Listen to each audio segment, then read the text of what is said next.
হরে কৃষ্ণ। বন্ধুরা, আপনাদের সবাইকে আদর প্রণাম।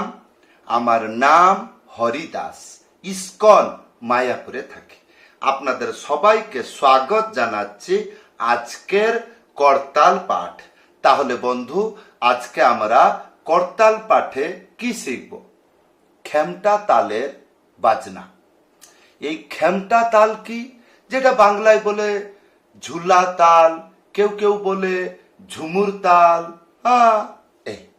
কেউ কেউ বলে মাতন তাল, আর কেউ কেউ বলে উদণ্ড তাল। একটু পাগলামি। তাহলে আসুন, করতাল আছে পাশে? আছে। তাহলে আমার সাথে বাজান। আমি করতালটি বাজাচ্ছি, দেখুন কতটা সরল। ঝুমুর তালের বা খেমটা তালের কেমন কেমন আমাদের গৌড়ীয় সংস্থায় কেমন কেমন কীর্তন আছে, বা বাইরের জগতে খেমটা তালের কেমন কেমন কীর্তন করে। যেমন হরে কৃষ্ণ কৃষ্ণ কৃষ্ণ হরে হরে, হরে রাম রাম রাম হরে হরে।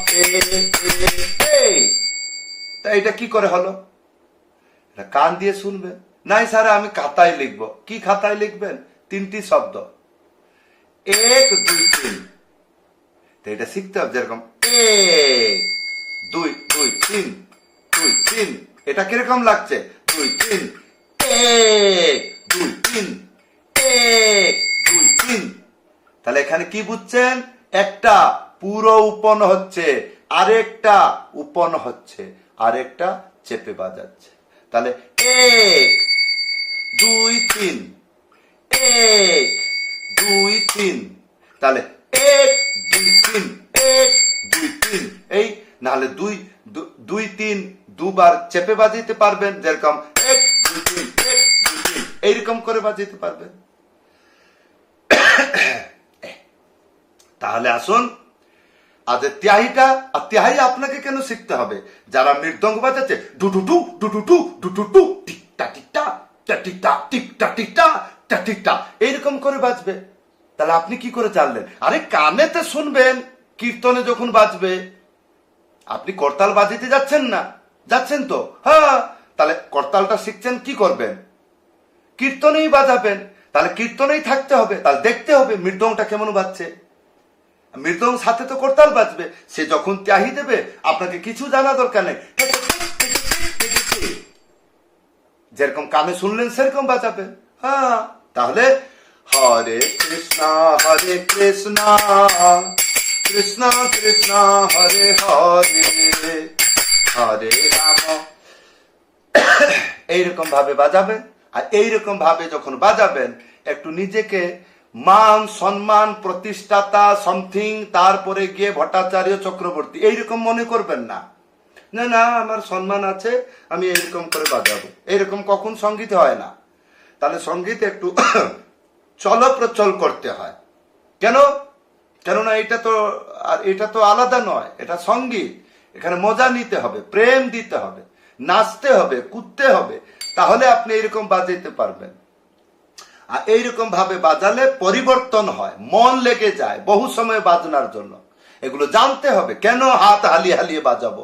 না না স্যার, আমি তো স্ত্রী লোক, আমি আপনার কাছে করতাল শিখছি, আমি একটা স্ত্রী লোক, এরকম বাজাবো? তাহলে বাজাইতে হবে না। কেন? গোপীরা তো এরকম ঘুম থেকে বাজায়নি, রান্না করতে সময় করতাল বাজায়নি। তারা স্বতন্ত্র রূপে এসে রাস কীর্তনে এরকম এরকম করে ড্যান্স করে বাজিয়েছে। সেই জন্য তারা ভগবানকে পেয়েছে। এই জন্য ভগবান খুব আনন্দ হয়ে গেছে। তাহলে আমরা যে কীর্তনে করতাল বাজাচ্ছি, ভগবানকে আনন্দ দিব। তা ভগবানকে কি করে আনন্দ দিব যদি আমি এরকম খুঁটির মতন দাঁড়িয়ে থাকি? তাহলে আমাকে হালতে হবে, চলতে হবে। কেন? কেননা আমাদের ভগবান হচ্ছে নটবর নাগর নন্দা ভজরে মন গোবিন্দা। ও একটু চঞ্চল আছে। কে? আমাদের মালিক। তাহলে আর কি কি হবে? হরে কৃষ্ণ কৃষ্ণ কৃষ্ণ, যেরকম আমি বাজাচ্ছি সেরকম বাজাবেন। তাহলে কি হবে? লজ্জা ছেড়ে যাবে। তারপরে আমার ফটফট করে হয়ে যাবে। এ না না না না না না না না না না না না না না, এইরকম করে বাজান। এইরকম করে যখন ঘরে অভ্যাস করবেন তখন কীর্তন এইরকম বাজাইতে পারবেন। এই মধুর মধুর মধুর বাজে, মধুর মধুর মধুর বাজে, শঙ্খ বাজে মঙ্গল বাজে, মধুর মধুর মধুর বাজে। যখন পাবে না, যখন অত্যন্ত উপরে উঠে যাবে তখন একটা একটা করে বাজাবেন। এ মধুর মধুর মধুর বাজে, যত সময় থাকছে মৃদঙ্গ এইরকম করে বাজান। স্যার আমার তো শক্তি নেই, আমি তো স্ত্রী লোক, বা আমি বুড়ো লোক, বা আমার আইডিয়া নাই। আইডিয়া নাই, খাবার সময় আইডিয়া আছে, আর এটা বাজিতে আইডিয়া নাই। ঝগড়াঝাঁটি করা, যুদ্ধ করা, প্রতিজ্ঞা করে দেবা, লড়ে যাবা, দৌড়ে পালাবা, রেগে যাবা, মারামারি করা, 8 ঘন্টা ডিউটি করা, সেখানে শক্তি আছে। আর ভগবানের নামে এরকম বাজিতে পারবো না? নিশ্চয় না স্যার, আমার হচ্ছে না। তাহলে শিখতে হবে না, যেমন আছেন তেমন থাকুন। বাজিতে গেলে তো কষ্ট করতে হবে। এই হচ্ছে। তাহলে আর কি? নদিয়া গো তুমি নিত্যানন্দ, এই চলো এইরকম ভাবে হরে কৃষ্ণ কৃষ্ণ কৃষ্ণ হরে হরে, হরে রাম রাম রাম হরে হরে, নিতাই গৌরাঙ্গ এই চললো। তাহলে এটা জানতে হবে আমি যে এইরকম করে বাজাচ্ছি। যখন আপনি বাজাবেন, যখন এইরকম করে বাজাবেন তখন বুঝা গেল। আচ্ছা, এই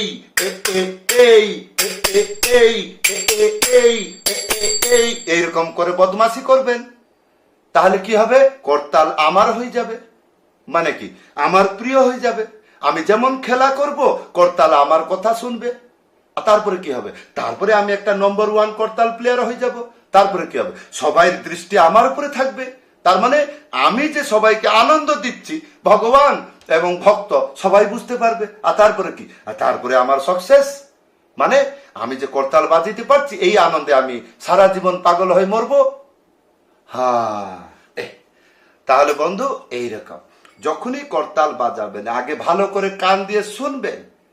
ধরা যাক আপনি আমার ভিডিও দেখে শিখছেন, কিছুটা শিখলেন, এবার কীর্তনে দাঁড়াবেন। যারা করতাল বাজাচ্ছে দেখবেন, ইয়ে কি করে জানলো, এখানে ডবল বাজাইতে হবে, এ কি করে উঠে পড়লো, তাকে কে হেল্প করলো, কেমন করে হলো, সে কেমন করে জানলো, আর যখন ডবল আসছে সে কেমন ভাবে সেটাকে ম্যানেজ করছে, কেমন ভাবে বাজাচ্ছে। দেখা গেল 2-3 জন করতাল বাজাচ্ছে, দেখা গেল 2 জন ঠিক বাজাচ্ছে আর 2 জন হেরে গেছে, আর একটা উল্টা করে বাজাচ্ছে, পারছে না, রাস্তা ভুলে গিয়েছে। তখন আপনি দেখবেন, তখন শিখতে পারবেন। আমাকে ঠিক করে বাজাইতে গেলে, মজাদার করে বাজাইতে গেলে আমাকে দেখতে হবে এরা কিরকম ম্যানেজ করছে, কিরকম হাত পরিচালনা করছে। এই কীর্তন মানে কি? কীর্তন মানে সঙ্গ লাভ করতে হবে, সেই জন্য সঙ্গীত বলা হয়েছে। সঙ্গীত মানে কি? সঙ্গীত কোনো গান ফান নয়। সঙ্গীত মানে যেটা সঙ্গ করে শিখতে হয় তার নাম হলো সঙ্গীত। যেটা সঙ্গীত, ইকার শব্দ মানে এটা স্ত্রীলিঙ্গ শব্দ, একজুট হয় একটা কার্য রূপণ করা, সেইটাকে বলে সঙ্গীত। সঙ্গ লাভতে যেটা ফল হয়। আর যদি আমরা কীর্তন, ভজন, গান এগুলো শিখি, কেমন করে শিখবো? সঙ্গ করব। আমি একটা বাজা শিখলাম, এবার দেখবো যে আমি তো বাজাবো, জানি আমি বাজাবো, এবার দেখি 2-4টা করতাল ধরে এরা বাজাচ্ছে, দেখি, তাহলে এখানে বুঝবো। ইয়ে যদি ভুল করে আমাকে হাসি আসবে, তুই ভুল করলি, তাহলে আমি তো করতাল বাজাবো। আমার যদি ভুল হয়ে যায় তাহলে কে হাসবে? সবাই। তাহলে এখানে আমার শিক্ষা হলো সে কোন জায়গায় ভুল করলো।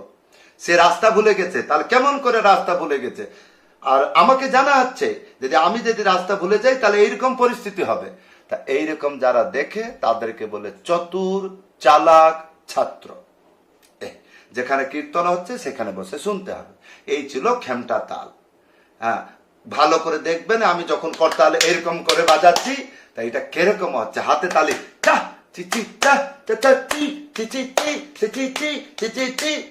তাহলে একই রকমের যেন আওয়াজ হয়, একই রকমের যেন প্রেম হয়, এগুলো জানতে হবে।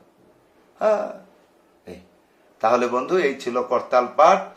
আশা করব যেন ভালো করে শিখবেন। করতাল এইরকম না যে এক জায়গায় বসে গিনে গিনে এরকম করে দিলাম হয়ে গেল, না। করতাল শিখতে গেলে স্মার্ট হইতে হবে। মৃদঙ্গ না বাজলে কীর্তন হয়ে যায়।